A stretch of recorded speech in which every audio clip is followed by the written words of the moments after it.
Ikukwento ako sa'yo. Mamaya mabuhi, pwede rin. Si Melay. Si Melay yun eh. Philmar at Jake Ejercito muling nagkita at nagbatian pa nga sa wake ni Jacqueline Jose kasama din nila si Andy. Kararating nga lang ni Philmar dito at kinawayan din siya ng mother ni Jake na sila Arnie.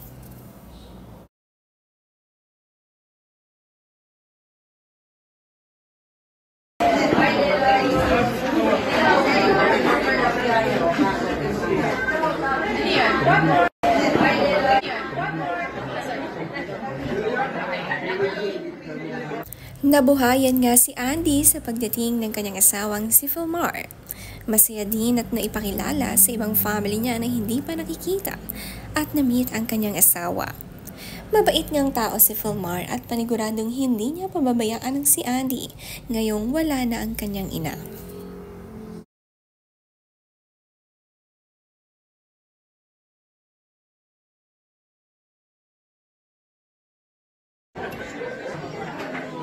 Ikukwento ako sa'yo. Mamaya mabuhi, pwede rin. Si Melay. Si Melay yun eh.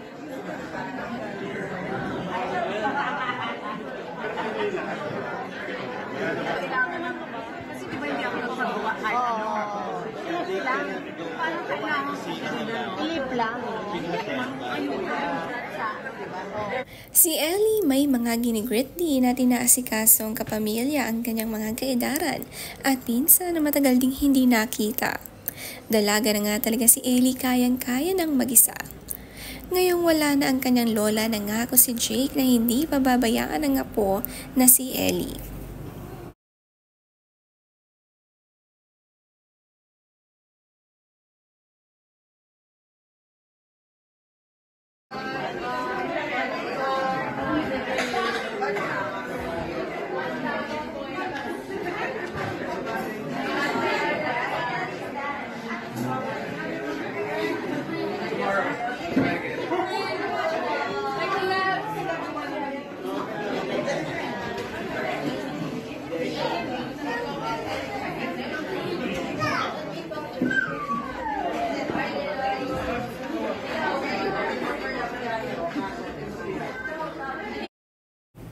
Ang saya naman ng pagbati nila Arnie Enriquez kay Philmar, nakangiti at kinawayan pa ito na masaya.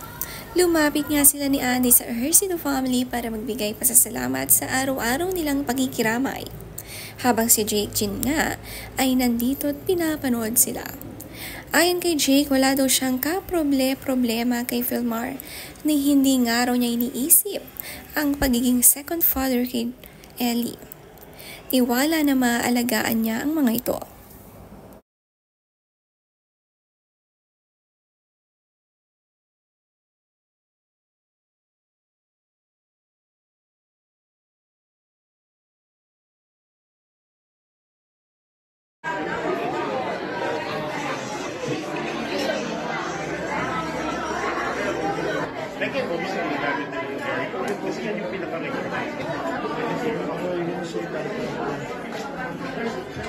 Si Eddie Mesa at Rosemary, mamimiss din niya si Jacqueline Jose.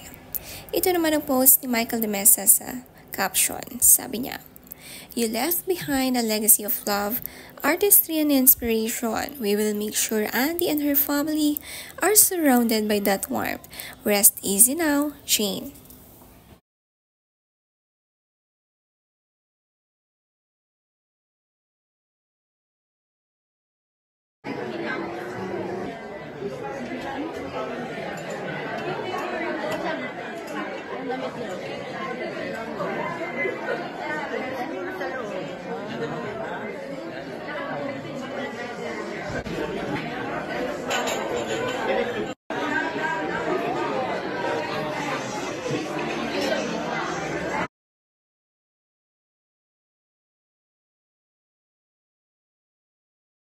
Ang dami naman nga fans ang makikitang nakikiselfie sa mga Eigenman family.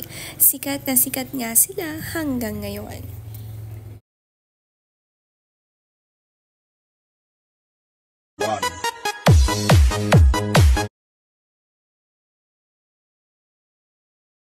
J1.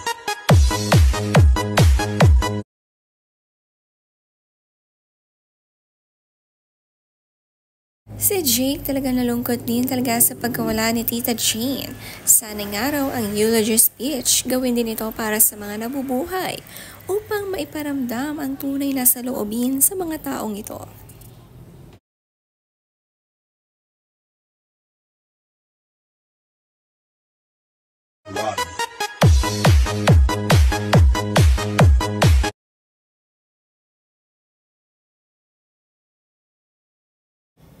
Nakiramay din nga ang mag-asawang Melay at Jason Francisco. Ganito nila nirerespeto ang Best Actress na si Jacqueline Jose.